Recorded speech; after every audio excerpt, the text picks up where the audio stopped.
झालो चराचरी श्री काही जणी बोलत वचने आते भाविका जयंच केल्या स्मरण होई सकळ विद्येचे अधिकरण जंगो श्रीचरण श्री सद्गुरूंचे ते नमस्कार आणि आता प्रस्तुत कीर्तन रूपी सेवेकरता घेतलेला अभंग सर्वात श्रेष्ठ महान संत जगद्गुरु जगवंदनीय तुकाराम महाराजांचा उत्कृष्ट असा आणि 4 चरणाचा आहे.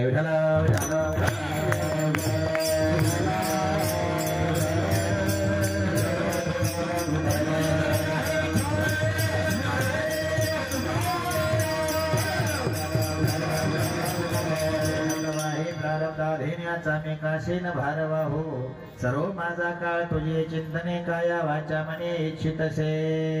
आज हरिभक्तीपरायण परमपूज्य आदरणीय वैकुंठवासी विठ्ठल चांगदेव तळेकर यांच्या प्रथम पुण्यस्मरणार्थ किंवा वर्ष श्राद्धानिमित्त आजची सेवा आहे आणि त्या सेवेसाठी उत्कृष्ट असा तुकाराम महाराजांचा 4 चरणाचा अभंग आहे.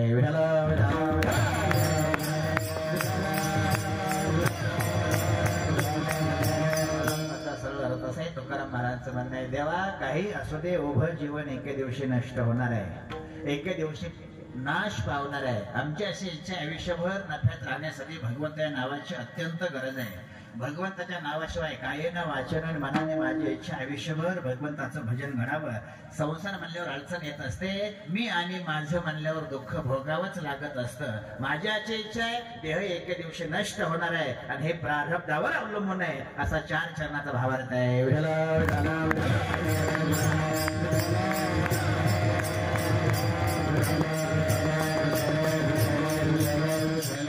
हरिभक्तीपरायण परमपूज्य आदरणीय वैकुंठवासी विठ्ठल चांगदेव तळेकर यांच्या प्रथम पुण्यस्मरणार्थ आजची सेवा आहे. जीव जाणारच आहे, देह नष्ट होणार आहे, एके दिवशी मरावं लागणार आहे. थोडस लक्ष देऊ नाही का? मरणाला जास्त वाईट वाटून घ्यायची गरज नाही, कारण ठरलेला आहे दिवस उगवणार आहे आणि उगवला म्हणल्यावर एके दिवशी मावळणार आहे. ठरलेलं शास्त्र आहे, उगवतो दिवस, उगवल्यावर नक्की मावळतो, मावळलाय नक्की उगवतो, उगवणार आहे मावळणार आहे, मावळलाय पुन्हा उगवणार आहे. ठरलेलं सूत्र आहे, ठरलेला टाइम आहे, त्याच्यामुळे आपल्या डोक्यात एवढं बसत नाही दिवस मावळला घोटाळा झाला. ठरलेलंच आहे दिवस मावळणार आहे, पण असा घोटाळा झाला की दिवस उगवला भर दुपारी 12 वाजता मावळला, फार त्रास होतो. दुपारी जर 12 वाजता दिवस मावळला का तर मग मात्र ताण आल्याशिवाय राहत नाही. वृद्धापकालानं संध्याकाळ झाली आणि नंतर दिवस मावळला लय खंत वाटत नाही, पण भर दुपारी 12ला दिवस मावळला का मग मात्र पश्चाताप झाल्याशिवाय राहत नाही.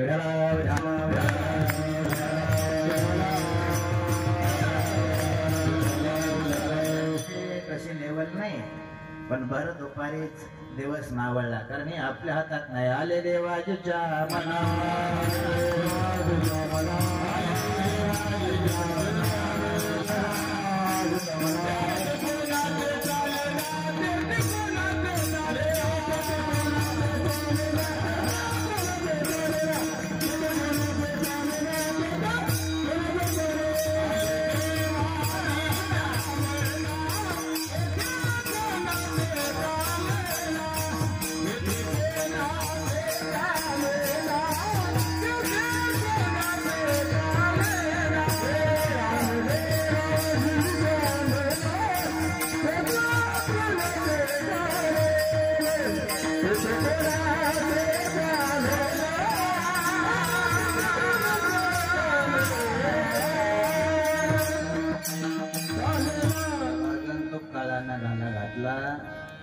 आणि ते आपल्यातून निघून गेले. आज वर्ष झालं. त्यांच्या पश्चात त्यांच्या पत्नी हरिभक्तीपरायण परमपूज्य आदरणीय वैशाली तळेकर, त्यांचा एकुलता एक मुलगा हरिभक्तीपरायण परमपूज्य आदरणीय विशालजी तळेकर आणि एक कन्या पूजा तळेकर, त्यांच्या माध्यमातून त्यांच्या सूक्ष्म देहाला वैकुंठाची प्राप्ती करून देण्यासाठी आजचा 88 आहे.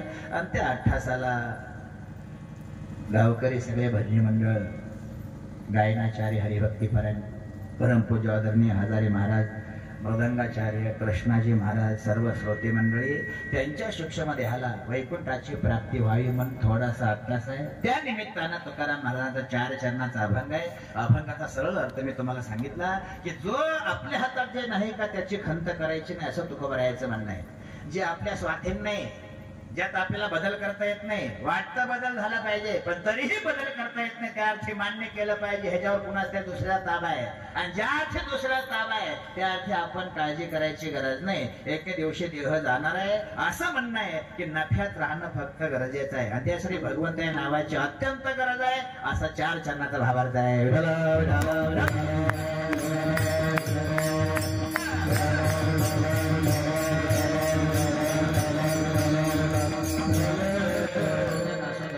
पापी असो, पुण्यवान असो, बर्रा असो, फर्रा असो, खोटा असो, संसारिक असो, परमार्थिक असो, ज्ञानी असो, अज्ञानी असो, चांगला असो, वाईट असो, एके दिवशी जाणार आहे. बरं असेल तरी मरावं लागतं, बरं नसेल तरी मरावं लागतं. चांगलं आहे मरावं लागणार आहे, काही चांगलं नाही तरी मरावं लागणार आहे.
आपण काय आपली काय कथा आहे, देवादेकाला जावं लागलं, साधू महात्म्यांना जावं लागलं, आपण ते एके दिवशी जाणार आहे. पण गेल्यानंतर त्यांच्या शिक्षेमध्ये ह्याला वैकुंठाची प्राप्ती करण्यासाठी पुढच्या पिढीने हा विधी करणं गरजेचं आहे असं शास्त्राचं मत आहे. 2 मिनिटात सांगतो. एक भगवंताचं ऋण असतं आपल्यावर असं शास्त्र सांगतंय, एक संताचं असतं आणि दुसरं माय बापाचं असतं. भगवंताने हा देह तुम्हाला फुकट बहाल केला, हे देवाचं ऋण आहे. आपण मान्य करत नाही, हा भाग वेगळा आहे, आपण मानित नाही. देवाची कृपा आहे, देवाचं ऋण आहे. हा देह फुकट आपल्याला मिळाला.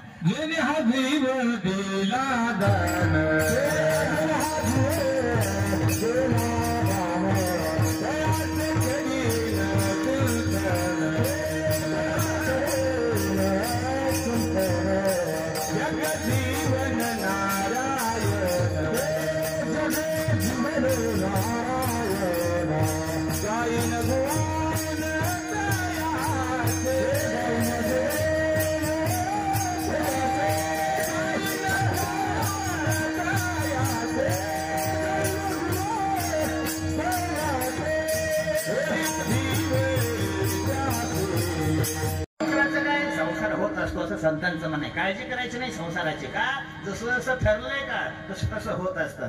श्रीमंत व्हायची माझ्यासही सर्वांची इच्छा आहे, तरी श्रीमंत होता येत नाही. नीट आहे का? किंमत जगात मिळवावी सगळ्यांची इच्छा आहे. कापड घालून काय, कापड बदलून काय, घर बांधून काय, गाड्या घेऊन काय, लोकांनी किंमत द्यावी असं वाटतं ना. गाडी घेतल्या तर लोक बनवून काय, कोणीच विचारित नाही. ह्याचं कारण आहे प्रारब्ध. मी हात जोडतो, लक्ष द्या. मोठा बंगला बांधला, मोठी गाडी घेतली, 2-4 एकर खरेदी केली, कापड भारी घालायला लागलं, मग काहीच नव्हतं कसं काय. असंच करते म्हणलं. कारण काय, लोकांनी मानावं म्हणून मी हात जोडतो. प्रारब्धेची जोडी धन आणि प्रारब्धेची वाडे मान. तुम्ही मळके कपडे घाला, प्रारब्ध असेल तर घरी येऊन लोक किंमत दिल्याशिवाय राहत नाही. मी हात जोडून सांगतो, लक्ष द्या. किंमत मान हे प्रारब्धावर आहे. पैशानं थोडा मान मिळतो असं तुकोबरायचं म्हणणं आहे. नीट आहे का? आमच्यापाशी पैसे होते तेव्हा किंमत होती असं त्यांचंच म्हणणं आहे. आणि ज्या टायमाला दिवाळ निघलं त्या टायमाला आमची किंमत, द्रव्य नेला मान. नीट आहे का? पैसे गेले आणि आमचा मान गेला. पैशानं किंमत मिळू शकते, ह्याच्यापेक्षा का धनानं काय होऊ शकत नाही. सगळंच प्रारब्धावर अवलंबून आहे.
कोणी न घेता बहाल केला देह, आपल्याला त्या अर्थी त्याचे एक ऋण आहे, मान्य आहे.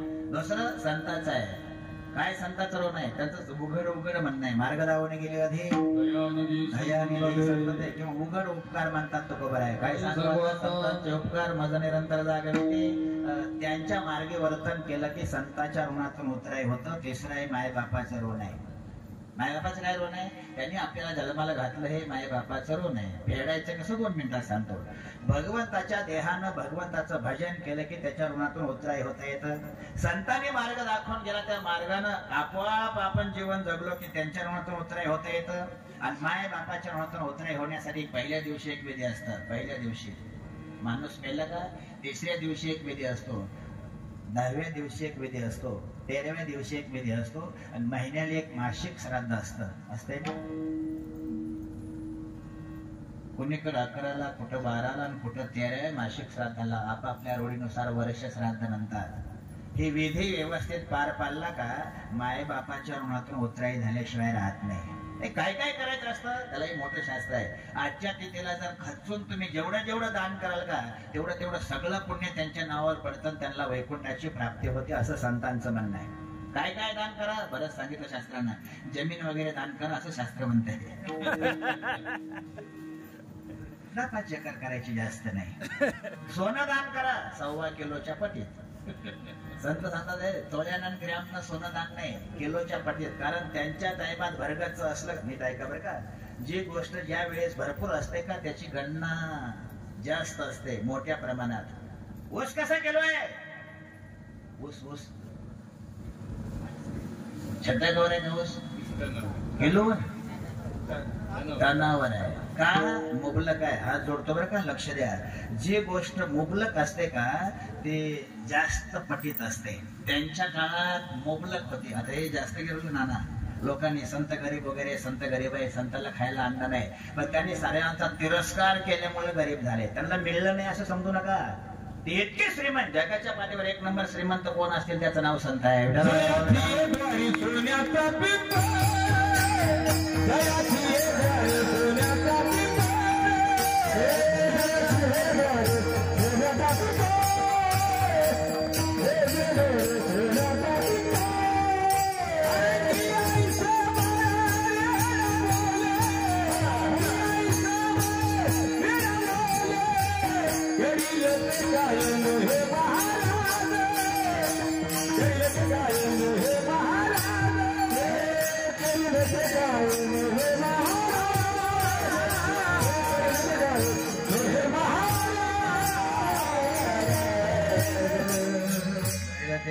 हे महाराज, त्यांना कशाची कमतरता नाही. दयाच्या द्वारे सोन्याचा पिंपळ, हे एकदम श्रीमंत.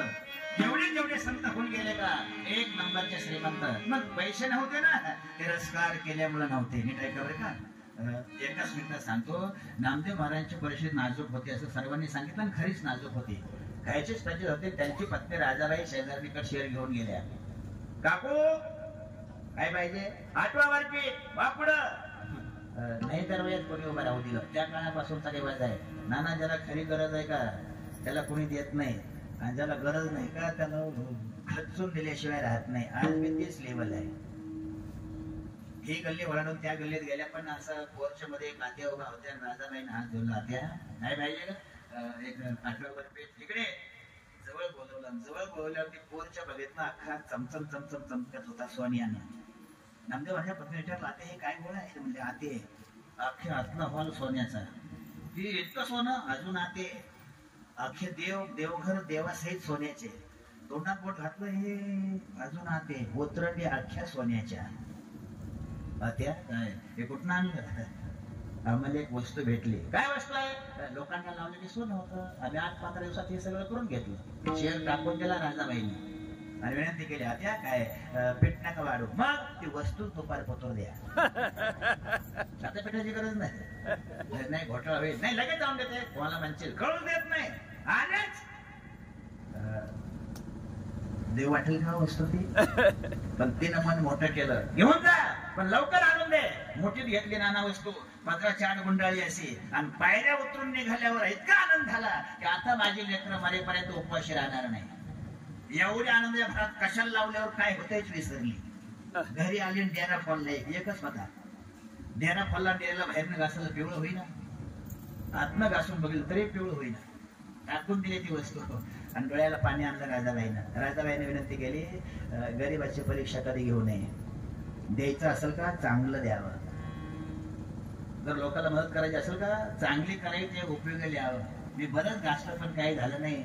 पुन्हा माघारी गेले. त्या झालं का सोनं? कुठलं सोनं? मग अर्धा तास खापराला घासलं पण सोनं. खापराला घासलं का? हा येडेस लोकांना घासायचं. मग तर म्हणला होता. अगं मगा म्हणले पण तू विसरून गेले ना. घरी आलं, सोनं केलं, सगळं मोठा स्वयंपाक केला, मंडप बारका दारात केला. नामदेव महाराजांचं आगमन झालं, जेवायला वाढलं.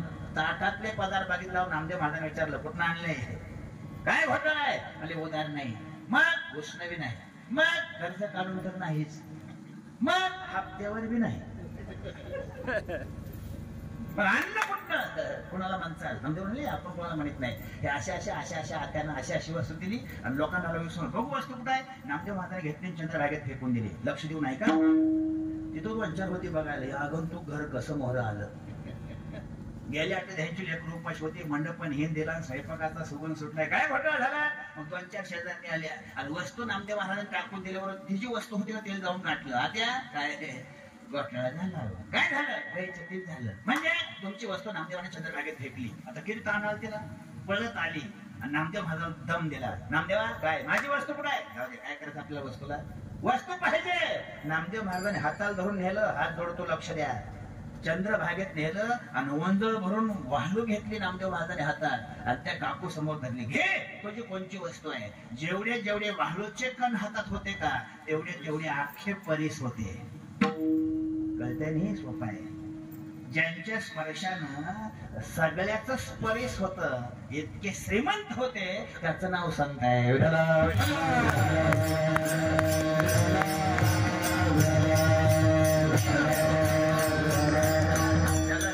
देता येत नाही त्याने गाय वगैरे दान द्या असं शास्त्र म्हणतंय. गाय दान देता येत नाही त्याने अन्नदान करा असं म्हणणं आहे त्यांचं. अन्नदान करा, सर्वाभूती द्यावी अन्न. त्यांनी जरा आता विज्ञान युगात राहणाऱ्या जीवाला हे पडत नाही. कारण ह्यांचा काही संबंध आहे, ह्यांचा काही संबंध आहे. ह्यांना मिळत नाही, ह्याने खाल्ल्यावर त्यांचा काय उपयोग आहे? एवढा मोठा अभ्यास करून शास्त्र म्हणते आपल्याला 2 टाइम जेवण आहे, पितरांनाही 2 टाइम जेवण आहे. लक्ष देऊ नाही का? आपल्याला 2 टाइम जेवायला बरोबर, सकाळी एकदा संध्याकाळी एकदा. पितराला 2दा जेवण आहे, सकाळी एकदा संध्याकाळी एकदा. त्यांचा वर्षाचा दिवस आहे ना, आपला 24 तासाचा दिवस आहे. त्यांचं सकाळचं जेवण अक्षय तृतीयेच्या माध्यमातून सरसगट सगळ्याच्या घरी आहे. असतं तुमच्याकडे. आणि संध्याकाळचं जेवण पक्ष पण आता चालू 15वाड्यामध्ये घट बसेपर्यंत सगळ्यांच्या घरी एकदा भोजन आहे. ते खातात का? खात नाहीत बाबा. त्यांच्या समोर नैवेद्य ठेवला का ते सुगंधानं तृप्त होतात आणि त्यांची तृप्ती झाली की आपण ऋणमुक्त झालो. नाही जर हे काही अवघडच आहे. अजून काही सोपं नाही का? अजून एक सोपं आहे. काय? नुसतं भजन कीर्तन केलं का तरी बी त्यांच्या ऋणातून उतराय होता येतं. कारण रामकृष्ण नाम सर्वदोष हरते.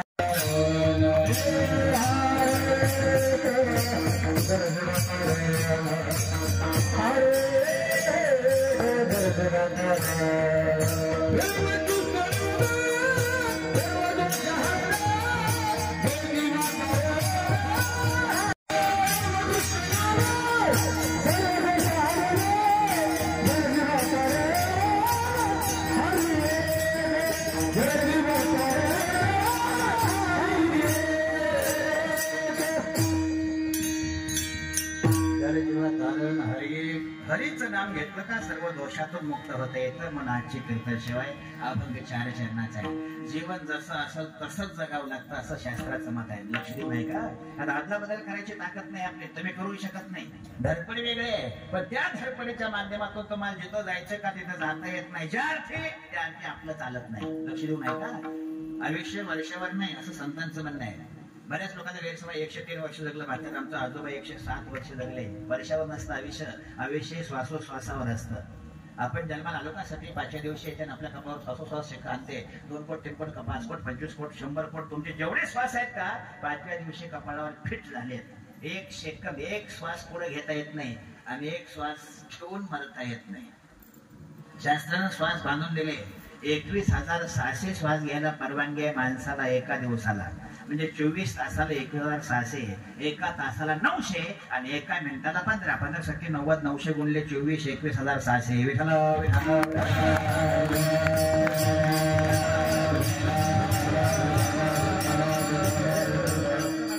धावपळीत असला तर श्वास वाढतात आणि जेवढे जेवढे श्वास वाढेल तेवढे तेवढं तुमचं आयुष्य कमी करतात. झोपेमध्ये तेवढे पण श्वास वाढतात. झोपला का श्वास वाढतात आणि तेवढं तुमचं आयुष्य तुम्ही कमी करता आणि तुमच्या आयुष्यावर काळ टपलेला आहे. अजून किती आहे अवकाश, किती वेळ शिल्लक राहिला, किती वेळ शिल्लक राहिला, असा काळ तुमच्या आयुष्यावर रात्रंदिवस टपू नये. नाशिवंत देह जाणार सकळ आयुष्य खातो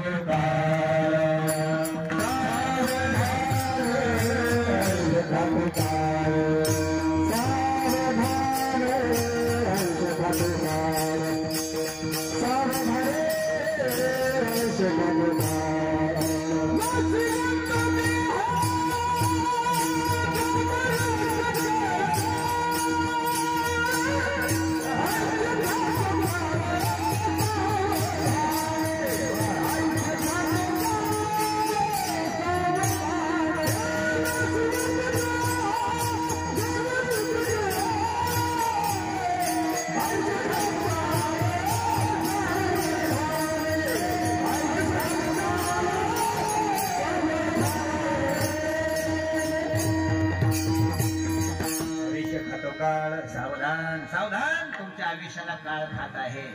प्रत्येक क्षणाला काळ आपल्या जवळ आहे. किती वेळ शिल्लक राहिला, वाट बघतो काळ वाट. आयुष्य नष्टच होणार आहे आणि आयुष्य संपलं की एके दिवशी मरावं लागणार आहे. मान्य मरणारच आहोत, पण दुखवरायचं म्हणणं आहे जीवन जगत असताना जन्मल्यापासून मरेपर्यंत जो कालावधी आहे का त्याच्यामध्ये धडपड तुमची वेगळी आहे. म्हणून संतांना कीव येते. जर लक्ष देऊन आहे का, जे करायला पाहिजे का तुम्ही करत नाही आणि जे करायला नाही पाहिजे का ते अठ्ठासाने केल्याशिवाय राहत नाही.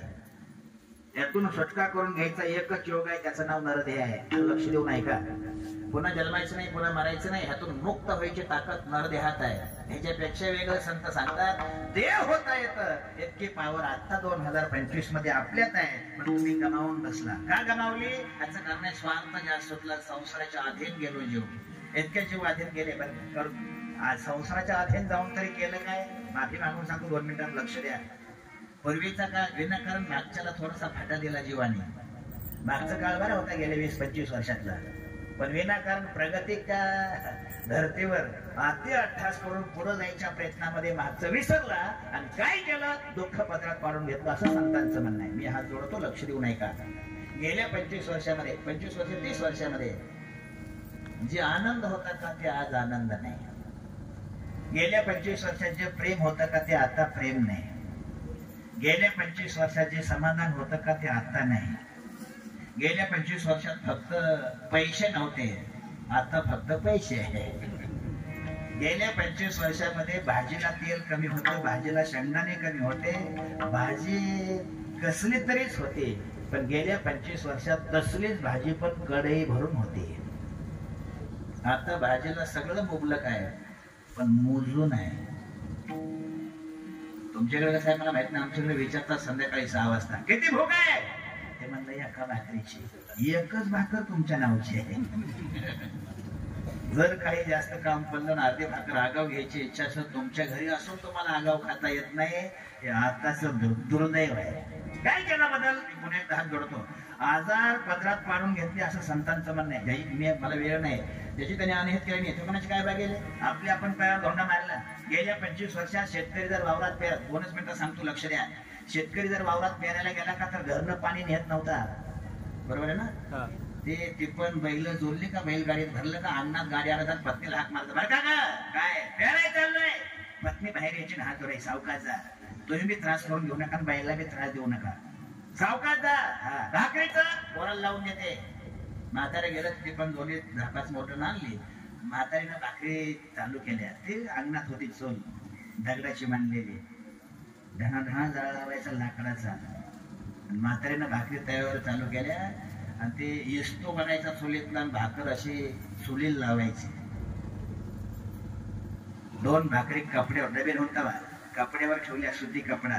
एक भाकर खाली ठेवली, पातळ आमटी डब्यात भरली. पण डब्यातली भाजी खालच्या भाकरीवर सांडू नये म्हणून म्हातारीनं पापुडा भरला. पापुडा कळते ना, आता कुठला पापोडा काय. आता वडसावीला जेवायला बसल्यावर धपाट आहे का भाकर आहे कळत नाही. जरा हिरवाट दिसलं की धपाटे ओळखायचं, पांढरं शिपट दिसलं की भाकर ओळखायची. पापूड असा अख्ख्या भाकरीचा पाल्ला म्हातारीनं आणि ते भाजी सांडून टोपण्याचा घट्ट दाबलं, एक भाकर दोमती करून भरली, त्यात मिरचो ठेसा ठेवला, चटणी ठेवली, लोणचं ठेवलं, वरला हात मारले, घेऊन जा भाकरी.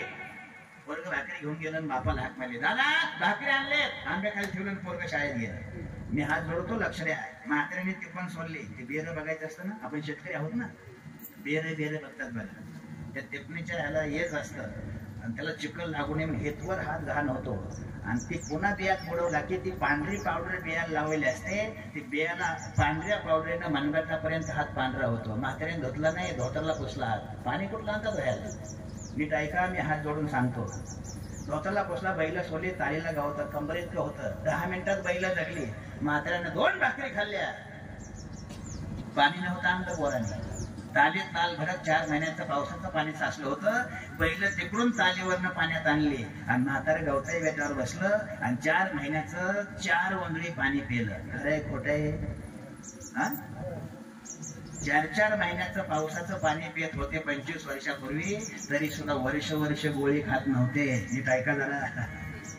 आता आंघोळीला बिस्लरीचं पाणी आहे, फिल्टरचं. तुम्ही पियत असतात, आमच्या इकडं आंघोळीला फिल्टरचं पाणी आहे. कुठे घेऊन बसला तुम्ही? आंघोळीला फिल्टरचं पाणी हे पक्षा व्यवस्थित राहते. नालू बराय बराय बराय. इतकं पुढे गेलो, पण केलं काय? अख्खा जग गोळ्यावर आलं.